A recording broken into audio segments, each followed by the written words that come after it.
बिस्मिल्लाहिर्रहमानिर्रहीम। अल्लाहुम्मा सल्ली अला मुहम्मदिन व आले मुहम्मद। दोस्तों, अपने जवेद इकबाल अंजम दा सलाम कबूल करो।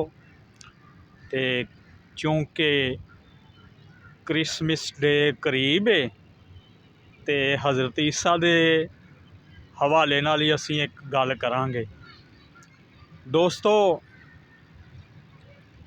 अल्लाह दे पाक नबी नूं हज़रत ईसा अलैहिस्सलाम नूं अल्लाह ने बहुत सारे मोजज़ात तो नवाज़िया ते उन्हां दा आउणा भी एक मोजज़ा ही सी कि लेकिन वो अल्लाह दे पाक बंदे उहदे नबी ते रसूल ने। दोस्तों, उन्हां दे एक जिस तरह आका मौला मुहम्मद मुस्तफा दे नाल जेड़े रहे ने उन्होंने सहाबा कराम आंदे ने, उन्हां दे नाल सन जेड़े उन्होंने हवारी आंदे सन ते ओह ज़्यादातर जेड़ा ना सफ़र दे विच रहिंदे सन। ते एक सफ़र ते जा रहे सन ते एक बंदा वो कहन लगा, मुर्शद जी मैनू भी नाल लैके चलो, जिथे जाओगे मैं भी वेखांगा, मैं भी सुनांगा जेड़ा तुसी वाज फरमाओगे।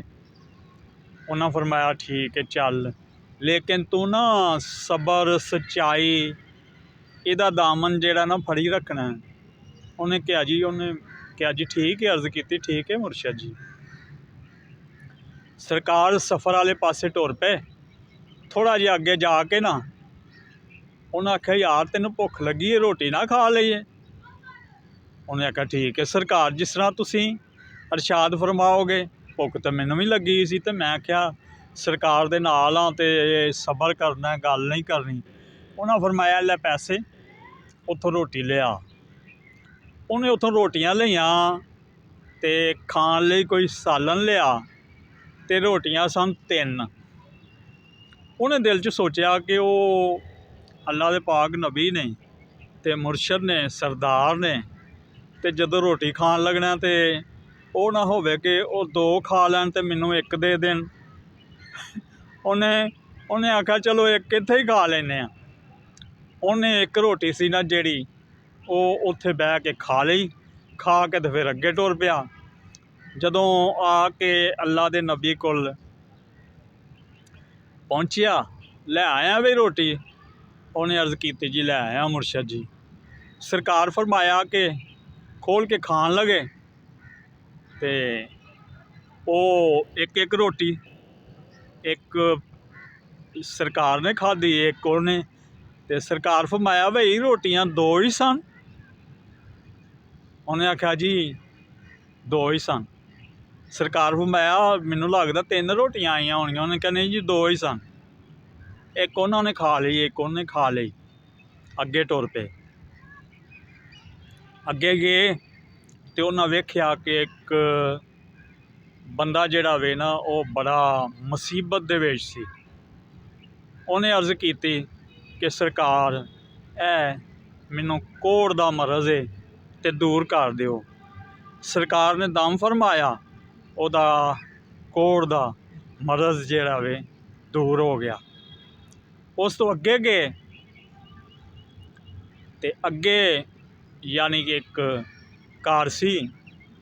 उन्हें सरकार नूं दावत दी कि आओ सरकार इत्थे। उन्हें भी रोटियां 3 रखियां। वो अर्ज करन लगा जी मुर्शद जी रोटियां 3 ने ते असी 2 बंदे हाँ, ते तीजी कौन खाएगा। उन्हें फरमाया जिन्हें अगे तीजी खाधी सी रोटी वो ही खाएगा। उन्हें आख्या जी नहीं मैं तो नहीं खाधी। ठीक है, उन्हें एक रोटी खाधी, एक उन्होंने वापस कर दी।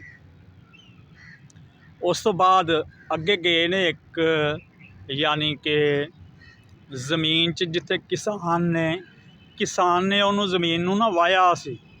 अगर जेड़े लोग पिंडां नाल रखते हैं उन्होंने ये पता होएगा कि जदों वाहंदे ने ना वो मिट्टी दे ढेले जेड़े ने आम खिलरे हुंदे ने, जदों हल वाहंदे ने फिर उन्होंने उत्ते सुहागा फेर के इक्को जिहा करदे ने।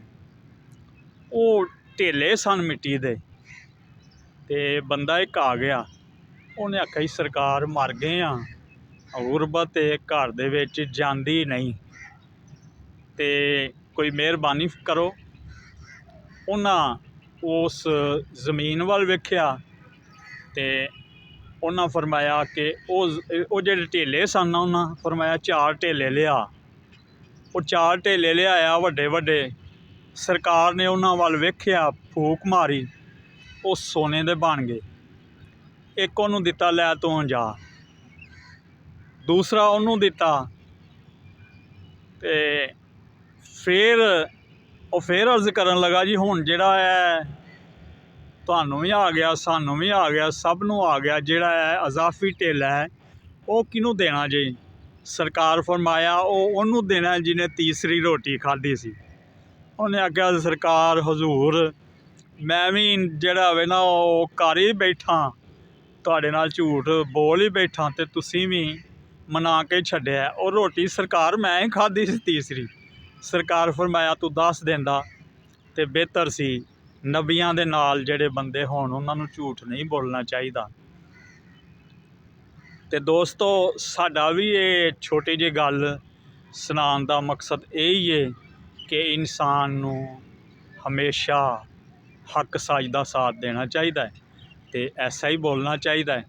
ਤੇ ਦੋਸਤੋ, ਅਸੀਂ ਤੁਹਾਡੀ ਖਿਦਮਤ 'ਚ ਵੀਡੀਓ ਬਣਾ ਕੇ ਪੇਸ਼ ਕੀਤੀ ਹੈ ਤੇ ਤੁਸੀਂ ਇਹਨੂੰ ਲਾਈਕ ਕਰੋ, ਫਾਲੋ ਕਰੋ, ਸ਼ੇਅਰ ਕਰੋ ਤੇ ਕਮੈਂਟ ਵੀ ਕਰਿਆ ਕਰੋ। ਉਹਦਾ ਜਿਹੜਾ ਨਾ ਤੁਹਾਡਾ ਸਾਡਾ ਹੋਰ ਤਲਕ ਗਹਿਰਾ ਹੋ ਜਾਂਦਾ ਤੇ ਇਹਦੇ ਨਾਲ ਹੀ ਅੱਲਾਹ ਪਾਕ ਤੁਹਾਡਾ ਸਾਡਾ ਹਾਮੀ ਨਾਸਰ ਹੋਵੇ ਤੇ ਅੱਲਾਹ ਪਾਕ ਆਪਣੇ ਹਿਫਜ਼ੋ ਮਾਨ 'ਚ ਰੱਖੇ ਤੇ ਤੁਹਾਡਾ ਤੇ ਸਾਡਾ ਖੁਦਾ ਹਾਫਿਜ਼।